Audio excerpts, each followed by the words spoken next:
Today, we're looking at Birmingham Pen Company's, I'm going to read it because I've recorded this 11 times, Smithfield Steel Bridge Truss Blue, because they like long names.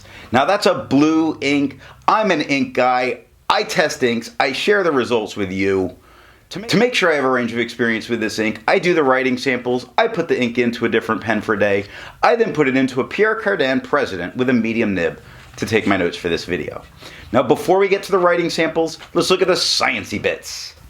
Up first is a chromatography, and I agree with Vita that I've learned a lot by doing multiple chromatographies. The one on the left is done the way it's supposed to be done. I put a line of ink down and immediately put it in the water for 10 to 15 seconds.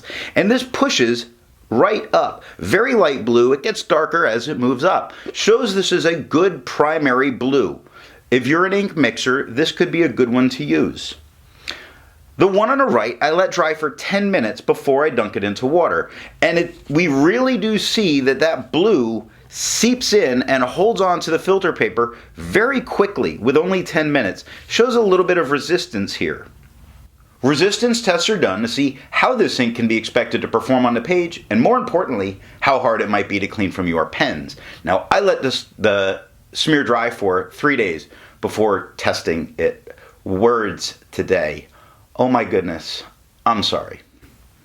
Looking at the highlighter, it handles itself remarkably well. That extra fine is still an extra fine. There is no feathering and no blooming out, making this a perfectly safe ink to use in your note-taking situation.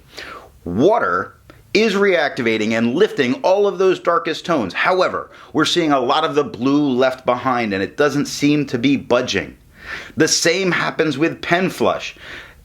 It's just not getting all of the blues off this paper. 1/3 bleach solution is completely removing it from the paper, and should you have to use that to get it out of your pen, it's a 1/3 bleach solution. That's a motorcycle going by. And then make sure that you flush your pen well with water afterwards so you don't rust your metal parts. For the inks I've tested, I've found an average viscosity of 2.5, with the realm of normal being from 2.1 to 2.9. Birmingham Pen Company's Smithfield Street Bridge Truss Blue has a viscosity of 3.08, making it a drier ink. To find my average dry times, I use my writing samples done with the extra fine and medium nib on Clairefontaine, Tomoe River, and Rhodia paper. For the inks I've tested, I have found an average dry time of 17 seconds, with the realm of normal being from 13 to 21 seconds. Birmingham Pen Company's Smithfield Street Bridge Truss Blue has an average dry time of 18 seconds, making it normal. Now, let's look at the writing samples. I picked this ink up in sample form, and to keep my writing samples consistent, I use a Jinhao 159 with a Goulet 1.1 stub, a Jinhao X450 with a Goulet medium, and a Jinhao X750 with a Goulet extra fine. Now, if I got an ink for you, do you want an ink that makes a mess when you try to open it? Try out one of these sample bottles. They will mess up everything in your area, including your hands and clothing. Don't worry about those tiny little ink spots. Work it into your wardrobe. Do you want something that maybe shows up a little too light to read sometimes and very dark others? Take a look at this ink.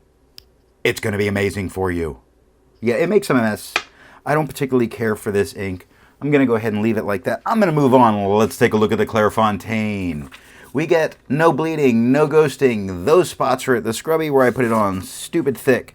The 1.1 is too light to read. It's bad. It has no feather spread, halo sheen, no shade. Look at how light that is. It's disrespectful. Yeah. The medium is significantly darker as a tone. Of course it is. You can't become lighter as a tone than the 1.1. The extra fine has no feather spread, halo sheen, no shade, 9 seconds to dry. The medium is where the tone becomes respectful.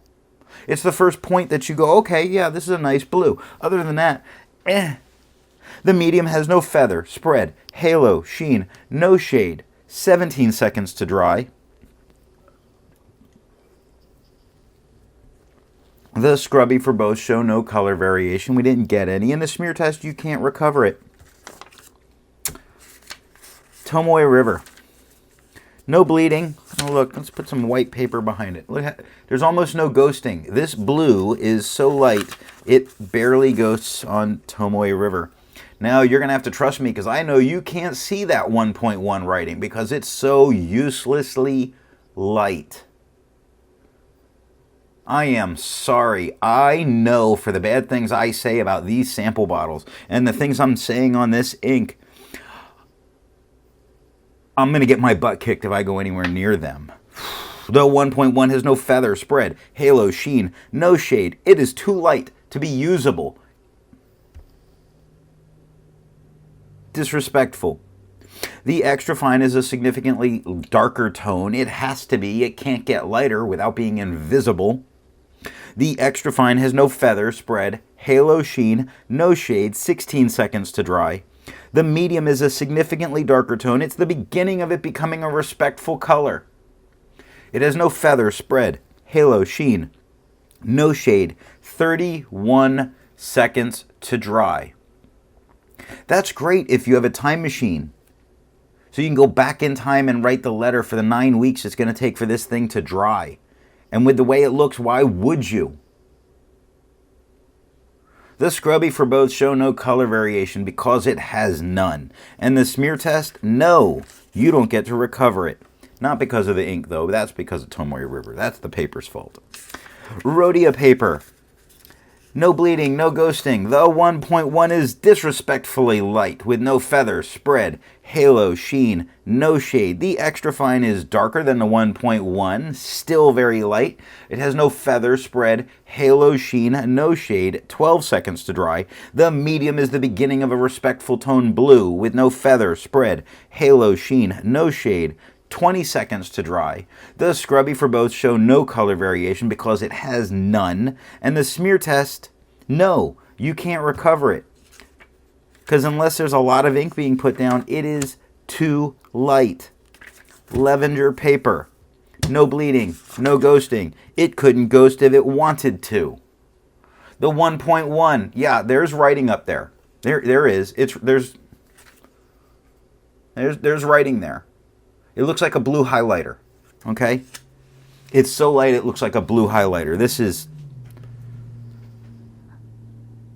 It's infuriating. The 1.1 has no feather, spread, halo, sheen, no shade. The extra fine is a noticeably darker tone, yes, because it has to become darker. It has no feather, spread, halo, sheen, no shade, 9 seconds to dry. The medium tone is nice. On this paper, the medium nib, this ink, the tone is perfect. It's great. If you only ever write on a lavender paper that's got this horrifically small lines, I love their paper, hate their formatting. I feel like I must be angry today because so much of this ink is really setting me off. The medium has no feather, spread, halo, sheen, no shade, 14 seconds to dry. The scrubby for both have no color variation because this ink has no color variation. And the smear test, you know what? You might be able to recover this if you smeared while you were writing. I'm going to go ahead and remember this ink because if I ever find myself near them and they want to kick my butt for the stuff I'm saying, I'm going to remember this ink and it's going to give me the power to overcome because this is enraging. Black and red notebooks. No bleeding, no ghosting. The 1.1, it's there. It's like a blue highlighter. It's disgustingly light. It has no feather, spread, halo, sheen, or shade. And if it had any of it, you wouldn't be able to see it because it is like a blue highlighter. Who the hell even uses blue highlighters? The extra fine is a darker tone, of course. It has no feather, spread, halo, sheen, no shade, 8 seconds to dry. The medium is a nice tone of blue. Thank you. Just have to use a wet pen. It has no feather, spread, halo, sheen, no shade, 14 seconds to dry. The scrubby shows no color variation because there is none. The smear test, you could not recover this if you smeared while you're writing it. I might have to test some highlighter inks just to put this in there. and say, yeah, no, they call it a blue ink, I'm calling it highlighter blue. What was this? Strathmore calligraphy paper. It's a nice laid paper. It's a shame to have used this piece of paper for this ink.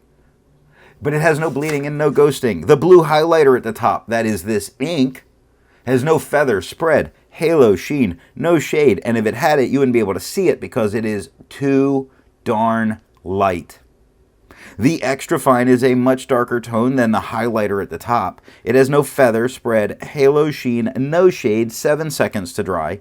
The medium is a significantly darker tone, and at least it looks nice here. Nice is relative to the other stuff that this ink has put down. This is, I can't even give it away because I'm going to feel bad. I'm going to make an enemy out of somebody. The medium has no feather, spread, halo, sheen, no shade, 12 seconds to dry. The scrubby shows us no color variation in either the extra fine or the medium because there is no color variation in the writing. And the smear test, you could not recover if you smeared while you were writing. And thank goodness that is the end of this writing sample. Instead of finding inks that look like Birmingham Pen Company's Smithfield Street Bridge Truss Blue, I would prefer to find an ink that complements its color on the page. And I wanted a nice brown. And I chose Diamine's Golden Brown because these two together are gonna pop. Before I give my opinion on this ink, I would ask, if you've enjoyed this video, give it a thumbs up. And if it's your first time here, I would invite you to subscribe. So what do I think of Birmingham Pen Company's Smithfield Bridge Truss Blue? Said it all that time, first time, nailed it. Thank you. I think that's all that I've got because I got the name. This ink looks fantastic in a broad, wet pen. You need it to be broad, you need it to be wet to put enough ink down to make it easily readable.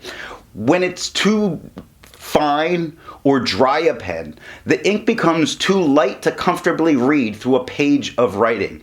So it's a good ink with the right pen, but with the wrong pen, it's horrible. Thanks for watching.